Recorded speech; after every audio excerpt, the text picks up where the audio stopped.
Atenção, Hugo Mota. Atenção, Congresso Nacional. O governo americano está emitindo um alerta violento aqui. Vocês que querem aprovar sob urgência projetos de lei de censura e restrição às redes sociais, entendam, isso é uma declaração de guerra.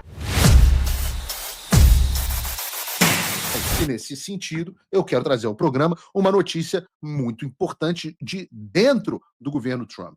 Algo que foi pouquíssimo noticiado no Brasil. Na última quinta-feira, o Andrew Ferguson, presidente da Comissão Federal de Comércio dos Estados Unidos, o órgão responsável pela proteção do consumidor americano contra práticas comerciais enganosas ou desleais, ele enviou uma carta para todas as Big Tech, as grandes empresas de tecnologia dos Estados Unidos. Estou falando aqui de Meta, Google, X, Microsoft, Apple e etc. E o que diz a carta? Os americanos prezam, com razão, pela primeira emenda e sua garantia de liberdade de expressão. Compreendemos que a grandeza e a prosperidade da América decorrem, em grande medida, de seu zelo inabalável pelo livre intercâmbio de ideias. E isso tem a ver até com o que eu disse ontem, na minha entrevista no Metrópolis, né? As pessoas, Paulo, vale a pena você ter problemas na economia para lutar contra a ditadura? Ora, uma economia só pode inovar se houver livre intercâmbio de ideias. A China, por exemplo, tem uma dificuldade enorme com inovação, tem que roubar a propriedade intelectual desenvolvida onde? Em países como os Estados Unidos, que têm livre intercâmbio de ideia. Então, essa escolha entre liberdade e economia, essa é uma escolha falsa. Não há economia próspera sem o inabalável intercâmbio de ideias que diz aqui essa carta.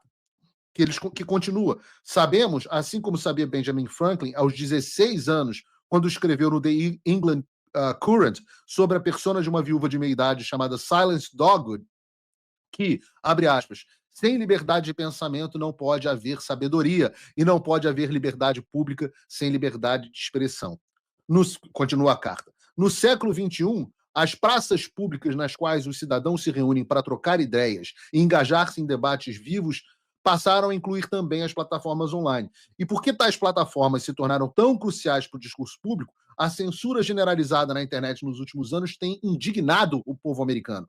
Não apenas cidadãos foram censurados e expulsos dessas plataformas por expressarem opiniões e crenças que não eram compartilhadas por uma pequena elite do Vale do Silício, mas a administração anterior atuou ativamente para incentivar tal censura. E aqui vale uma explicação.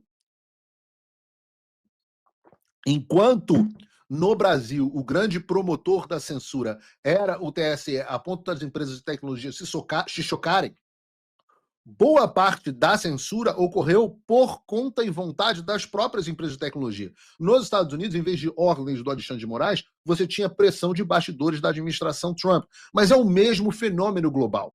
Ora, lembre-se, veio das próprias plataformas de rede social, em 2017, 2018, começarem a mudar os seus termos de serviço para incluírem discurso de ódio, desinformação, esses termos que depois acabaram incorporados pelo TSE. Então é a isso que o FTC está respondendo aqui. É a isso que ele está dizendo, olha, redes sociais, durante muito tempo, vocês censuraram porque vocês não gostavam das ideias da população. Isso precisa acabar. E eles continuam. O presidente Trump pôs fim de maneira célere à instrumentalização do governo federal contra americanos e suas liberdades.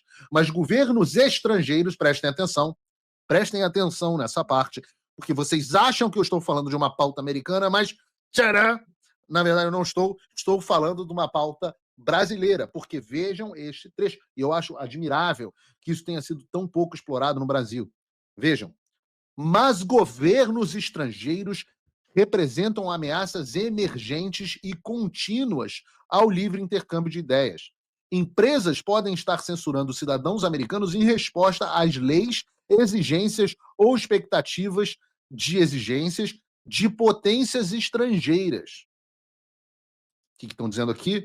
Ora, americanos têm acabado sofrendo censura por conta de legislações de outros países.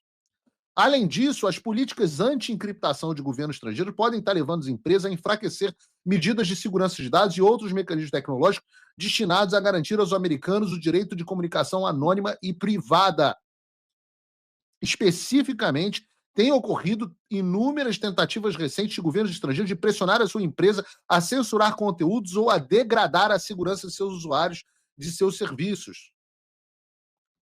Vejam, quando o Alan dos Santos tem os seus dados nos Estados Unidos, ou o Paulo Figueiredo, solicitados a uma empresa americana por uma corte brasileira, que é especificamente o tema da ação do Rumble e da Trump Media contra o Alexandre de Moraes, é a isso que o FTC está se referindo. Eles dizem: estou preocupado que essas ações de potências estrangeiras para impor censura e enfraquecer a criptografia de ponta a ponta corroam a liberdade dos americanos e os submetam a inúmeros males, tais como a vigilância por governos estrangeiros. Alô, Alexandre? E o aumento do risco de roubo de identidade e fraude. Também me preocupa que empresas como a sua, ele está mandando para a empresa de tecnologia, para todas elas, possam simplificar a conformidade com leis, exigências ou expectativas de exigência de governos estrangeiros, censurando americanos ou submetendo-os a uma vigilância estrangeira ampliada, mesmo quando os pedidos do governo estrangeiro não exigem tecnicamente isso. Com efeito, governos estrangeiros que buscam limitar a liberdade de expressão ou enfraquecer a segurança de dados nos Estados Unidos podem contar com o fato de que as empresas têm o incentivo de simplificar suas operações e medidas de conformidade legal, aplicando políticas uniformes em todas as jurisdições. O que ele está dizendo aqui de forma em bom português? O que ele diz é o seguinte: muitas vezes é impossível você criar uma regra em termos de algoritmo, em termos de transparência, em termos de encriptação, para todos os países do mundo. Então, o que a elite global resolveu fazer? Putz, Donald Trump ganhou nos Estados Unidos. Acabou o negócio de censurar o discurso da direita e o discurso popular nos Estados Unidos. O que a gente pode fazer? Ora, vamos aproveitar os grandes mercados de redes sociais, onde a esquerda está no poder, e vamos criar leis nesses mercados. Por quê? Porque as empresas de tecnologias, como elas não conseguem criar regras diferentes, né, que chama de geofencing, né, geocerca, não conseguem criar geocercas em todas as jurisdições, elas fazem uma regra geral. E aí falam assim: olha, vou colocar nos meus termos de serviço que todo mundo vai ser mais ou menos censurado. Vou criar um algoritmo que vai censurar discurso político de direita no mundo inteiro, porque é mais fácil.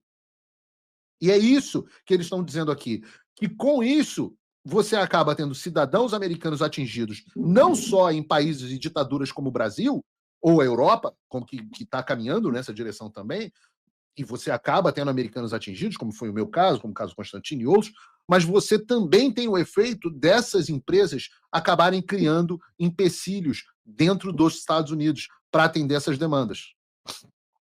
O que eles dizem, então?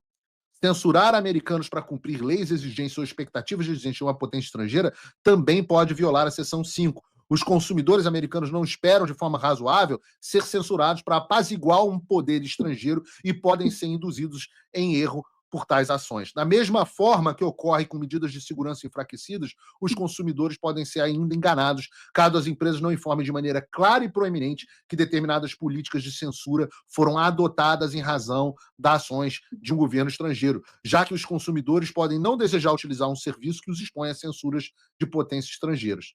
Isso é muito direcionado ao Brasil do Alexandre de Moraes.